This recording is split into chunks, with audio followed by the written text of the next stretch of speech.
अगर आपने हमारी इस किताब की इंट्रो का पहला पार्ट नहीं देखा है तो पहले उसे जरूर देखें। तभी आपको समझ आएगा कि इस किताब का हमारे जीवन पर क्या असर हुआ है। चैप्टर 1 में आप क्या सीखेंगे?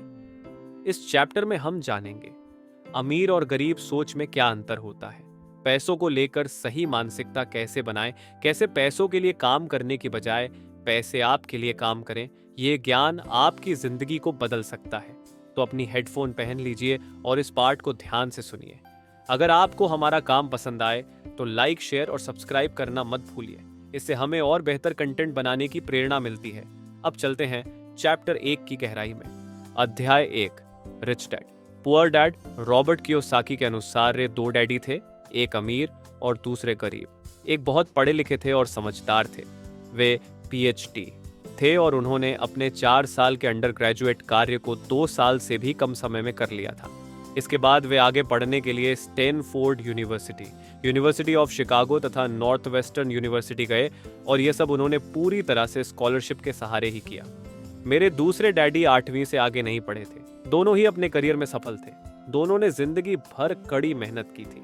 दोनों ने ही काफी पैसा कमाया था, परंतु उनमें से एक पूरी जिंदगी पैसे के लिए परेशान होता रहा। दूसरा हवाई के सबसे अमीर व्यक्तियों में से एक बन गया। एक के मरने पर उसके परिवार, चर्च और जरूरतमंदों को करोड़ों डॉलर की दौलत मिली।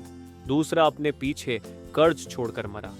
मेरे दोनों डैडी इरादे के पक्के, चमत्कारी और प्रभावशाली थे। दोनों ने मुझे सलाह दी, परंतु उनकी सलाह एक सी नहीं थी। दोनों ही शिक्षा पर बहुत जोर देते थे, परंतु उनके द्वारा सुझा गए पढ़ाई के विषय अलग अलग थे। अगर मेरे पास केवल एक ही डैडी होते तो मैं या तो उनकी सलाह मान लेता या फिर उसे ठुकरा देता। चूंकि सलाह देने वाले दो थे, इसलिए मेरे पास दो विरोधाभासी विचार होते थे, एक अमीर आदमी का और दूसरा गरीब आदमी का। किसी भी एक विचार को सीधे सीधे मान लेने या न मानने के बजाय मैं उनकी सलाहों पर काफी सोचा करता था, उनकी तुलना करता था और फिर खुद के लिए फैसला किया करता था। समस्या ये थी कि अमीर डैडी अभी अमीर नहीं थे और गरीब डैडी अभी गरीब नहीं थे। दोनों ही अपने करियर शुरू कर रहे थे और दोनों ही दौलत तथा परिवार के लिए मेहनत कर रहे थे, परंतु पैसे के बारे में दोनों के विचार और नजरिए एकदम अलग थे। उदाहरण के तौर पर एक डैडी कहते थे, पैसे का मोह ही सभी बुराइयों की जड़ है, जबकि दूसरे डैडी कहा करते थे, पैसे की कमी की सभी बुराइयों की जड़ है। जब मैं छोटा था तो मुझे दोनों डैडियों की अलग अलग सलाहों से दिक्कत होती थी। एक अच्छा बच्चा होने के नाते मैं दोनों की बातें सुनना चाहता था। परेशानी ये थी कि दोनों एक सी बातें नहीं कहते थे। उनके विचारों में जमीन आसमान का फर्क था, खासकर पैसे के मामले में। मैं काफी लंबे समय तक ये सोचा करता कि उनमें से किसने क्या कहा, क्यों कहा और उसका परिणाम क्या होगा। मेरा बहुत सा समय सोच विचार में ही गुजर जाता था। खुद से बार बार इस तरह के सवाल पूछा करता, उन्होंने ऐसा क्यों कहा? और फिर दूसरे डैडी की कही हुई बातों के बारे में भी इसी तरह के सवाल पूछता। काश मैं यह बोल सकता, हाँ वे बिल्कुल सही हैं, मैं उनकी बातों से पूरी तरह सहमत हूँ, या ये कहकर मैं सीधे उनकी बात ठुकरा सकता। बुढ़े को यह नहीं पता कि वह क्या कह रहा है। चूंकि दोनों ही मुझे प्यारे थे, इसलिए मुझे खुद के लिए सोचने पर मजबूर होना पड़ा। इस तरह सोचना मेरी आदत बन गई, जो आगे चलकर मेरे लिए बहुत फायदेमंद साबित हुई। अगर मैं एक तरह से ही सोच पाता तो यह मेरे लिए इतना फायदेमंद नहीं होता। धन दौलत का विषय स्कूल में नहीं बल्कि घर पर पढ़ाया जाता है। शायद इसीलिए अमीर लोग और ज्यादा अमीर होते जाते हैं, जबकि गरीब और ज्यादा गरीब होते जाते हैं और मध्य वर्ग कर्ज में डूबा रहता है। हम में से ज्यादातर लोग पैसे के बारे में अपने माता पिता से सीखते हैं। कोई गरीब पिता अपने बच्चे को पैसे के बारे में क्या सिखा सकता है? वह सिर्फ इतना ही कह सकता है, स्कूल जाओ और मेहनत से पढ़ो। हो सकता है वह बच्चा अच्छे नंबरों से कॉलेज की पढ़ाई पूरी कर ले, फिर भी पैसे के मामले में उसकी मानसिकता और उसका सोचने का ढंग एक गरीब आदमी जैसा ही बना रहेगा। यह सब उसने तब सीखा था जब वह छोटा बच्चा था। धन का विषय स्कूलों में नहीं पढ़ाया जाता। स्कूलों में शैक्षणिक और व्यावसायिक निपुणताओं पर जोर दिया जाता है, न कि धन संबंधी निपुणता पर। इससे यह साफ हो जाता है कि जिन स्मार्ट बैंकर्स, डॉक्टर्स और अकाउंटेंट्स के स्कूल में अच्छे नंबर आते हैं, वे जिंदगी भर पैसे के लिए संघर्ष क्यों करते हैं। हमारे देश पर जो भारी कर्ज लदा हुआ है, वह काफी हद तक उन उच्च शिक्षित राजनेताओं और सरकारी अधिकारियों के कारण है जो आर्थिक नीतियां बनाते हैं। और मजे की बात यह है कि वे धन के बारे में मैं अक्सर नई सदी में आने वाली समस्याओं के बारे में सोचता हूँ। तब क्या होगा जब हमारे पास ऐसे करोड़ों लोग होंगे जिन्हें आर्थिक और चिकित्सकीय मदद की जरूरत होगी।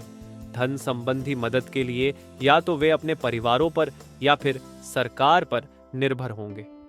क्या होगा जब मेडिकेयर और सोशल सिक्योरिटी के पास का पैसा खत्म हो जाएगा? किस तरह कोई देश तरक्की कर पाएगा अगर पैसे के बारे में पढ़ाई की जिम्मेदारी माता पिता के ऊपर छोड़ दी जाएगी, जिनमें से ज्यादातर गरीब हैं या गरीब होंगे? चूंकि मेरे पास 2 प्रभावशाली डैडी थे, इसलिए मैंने दोनों से ही सीखा। मुझे दोनों की सलाह पर सोचना पड़ता था। इस तरह से सोचते सोचते मैंने यह भी जान लिया कि किसी व्यक्ति के विचार उसकी जिंदगी पर कितना जबरदस्त प्रभाव डाल सकते हैं। उदाहरण के तौर पर एक डैडी को यह कहने की आदत थी, मैं इसे नहीं खरीद सकता। दूसरे डैडी इन शब्दों के इस्तेमाल से चिढ़ते थे। वे जोर देकर कहा करते थे कि मुझे इसके बजाय यह कहना चाहिए, मैं इसे कैसे खरीद सकता हूं। पहला वाक्य नकारात्मक है और दूसरा प्रश्नवाचक। एक में बात खत्म हो जाती है और दूसरे में आप सोचने के लिए मजबूर हो जाते हैं। मेरे जल्द ही अमीर बनने वाले डैडी ने मुझे समझाया कि जब हम कहते हैं मैं इसे नहीं खरीद सकता तो हमारा दिमाग काम करना बंद कर देता है। इसके बजाय जब हम ये सवाल पूछते हैं मैं इसे कैसे खरीद सकता हूं, तो हमारा दिमाग काम करने लगता है। उनका यह मतलब नहीं था कि आपका जिस चीज पर दिल आ जाए उसे खरीद ही लें। वे लगभग दीवानगी की हद तक अपने दिमाग को कसरत करवाना चाहते थे, क्योंकि उनके ख्याल से दिमाग दुनिया का सबसे ताकतवर कंप्यूटर है। मेरा दिमाग हर रोज तेज होता जाता है क्योंकि मैं इसकी कसरत करता रहता हूँ। ये जितना तेज होता जाता है मैं इसकी मदद से उतना ही ज्यादा पैसा कमा सकता हूँ। उनका मानना था कि मैं इसे नहीं खरीद सकता कहना दिमाग ही आलस की पहचान है।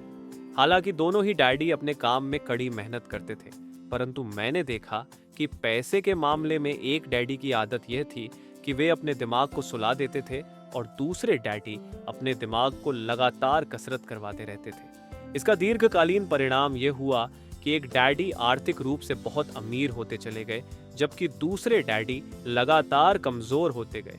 इसे इस तरह से समझें कि एक व्यक्ति हर रोज कसरत करने के लिए जिम जाता है, जबकि दूसरा व्यक्ति अपने सोफे पर बैठकर टीवी देखता रहता है। शरीर की सही कसरत से आप ज्यादा तंदुरुस्त हो सकते हैं और दिमाग की सही कसरत से आप ज्यादा अमीर हो सकते हैं। आलस्य से स्वास्थ्य और धन दोनों का नुकसान होता है। मेरे दोनों डैडियों की विचारधारा में जमीन आसमान का अंतर था। एक डैडी की सोच थी कि अमीरों को ज्यादा टैक्स देना चाहिए ताकि बेचारे गरीबों को ज्यादा फायदा मिल सके, जबकि दूसरे डैडी कहते थे टैक्स उन लोगों को सजा देता है जो उत्पादन करते हैं और उन लोगों को इनाम देता है जो उत्पादन नहीं करते। एक डैडी सिखाते थे मेहनत से पढ़ो ताकि तुम्हें किसी अच्छी कंपनी में नौकरी मिल जाए, जबकि दूसरे डैडी की सीख यह थी मेहनत से पढ़ो ताकि तुम्हें किसी अच्छी कंपनी को खरीदने का मौका मिल जाए। एक डैडी कहते थे मैं इसलिए अमीर नहीं हूं क्योंकि मुझे बाल बच्चों को पालना पड़ता है। दूसरे डैडी कहते थे मुझे इसलिए अमीर बनना है क्योंकि मुझे बाल बच्चों को पालना है। एक डैडी डिनर की टेबल पर पैसे और बिजनेस के बारे में बात करने के लिए हमेशा प्रोत्साहित करते थे। दूसरे डैडी भोजन करते समय पैसे की बातें करने के लिए मना करते थे।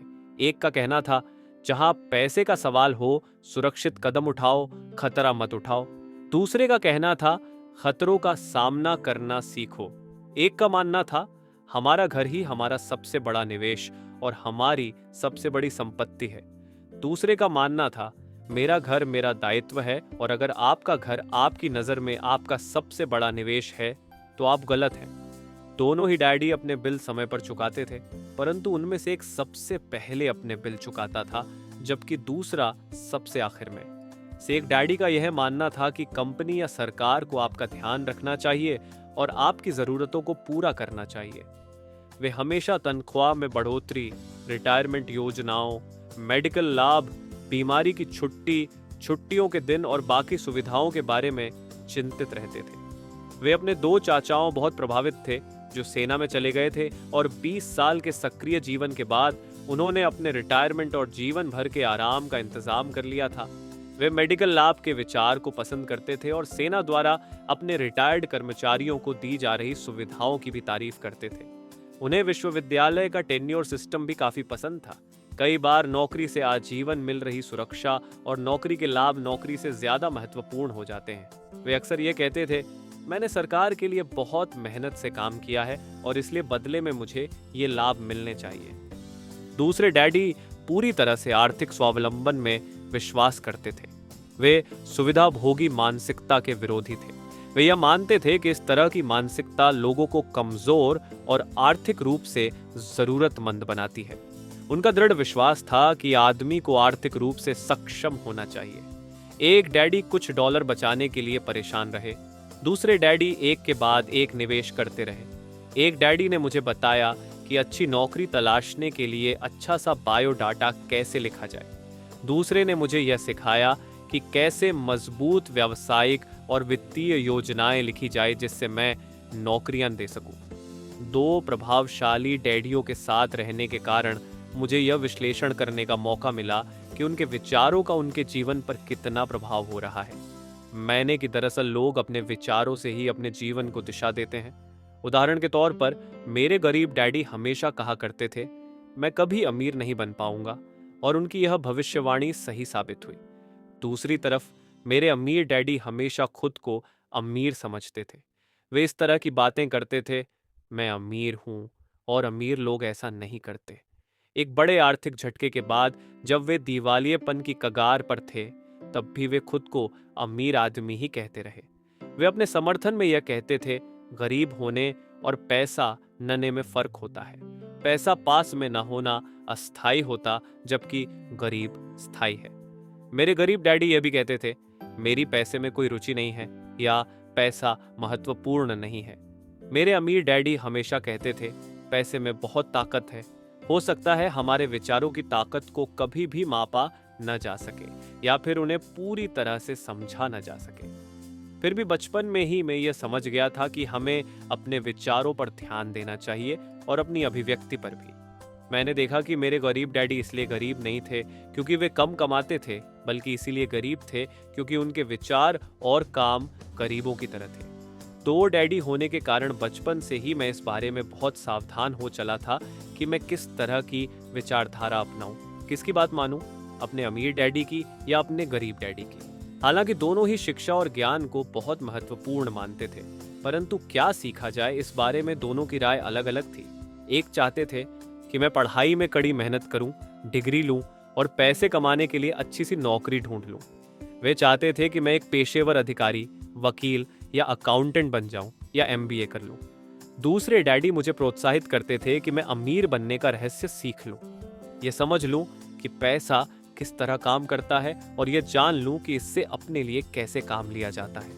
मैं पैसे के लिए काम नहीं करता, इन शब्दों को वे बार बार दोहराया करते थे, पैसा मेरे लिए काम करता है।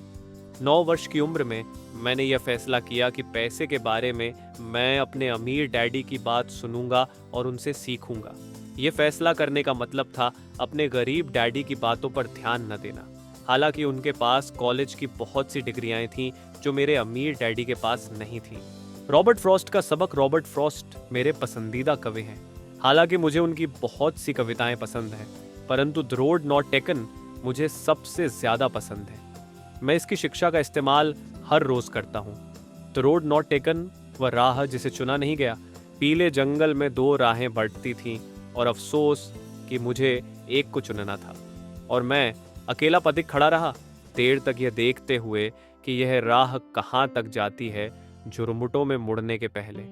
फिर मैंने दूसरी राह चुनी, उतनी ही सुंदर और शायद बेहतर भी, क्योंकि यहाँ घास ज्यादा थी और कम लोग गुजरे थे। हालांकि लोगों के गुजरने से यहाँ भी उतना ही नुकसान हुआ था, और दोनों ही उस सुबह बराबर थीं। पत्तियों पर काले कदम नहीं थे, और मैंने पहली को अगले दिन के लिए रखा। पर यह जानते हुए कि किस तरह रास्ते निकलते हैं, मुझे शक था कि मैं कभी लौटूंगा। मैं आ भर कर यह कहूंगा, आज से सदियों बाद शायद। एक जंगल में 2 राहें बढ़ती थीं और मैंने कम चली हुई राह को चुना, और इसी बात से सारा फर्क पड़ा। रॉबर्ट फ्रॉस्ट 1916, और इसी बात से सारा फर्क पड़ा। बहुत समय गुजर चुका है, पर मैं अब भी अक्सर रॉबर्ट फ्रॉस्ट की कविता पर चिंतन करता रहता हूँ, पैसे के बारे में अपने पढ़े लिखे डैडी की। तो दोस्तों, ये था रिच डैड पुअर डैड का विस्तृत सारांश। अगर यह समरी आपको पसंद आई हो तो इसे अपने दोस्तों और परिवार के साथ ज़रूर शेयर करें। चैनल को सब्सक्राइब करना ना भूलें, क्योंकि हम हर हफ्ते ऐसी शानदार किताबों का सारांश लेकर आते हैं। और अगर आपने अभी तक द पावर ऑफ हैबिट की समरी नहीं देखी है तो उसे भी ज़रूर देखें। याद रखें, सुनते रहिए, सीखते रहिए और पढ़ते रहिए। धन्यवाद।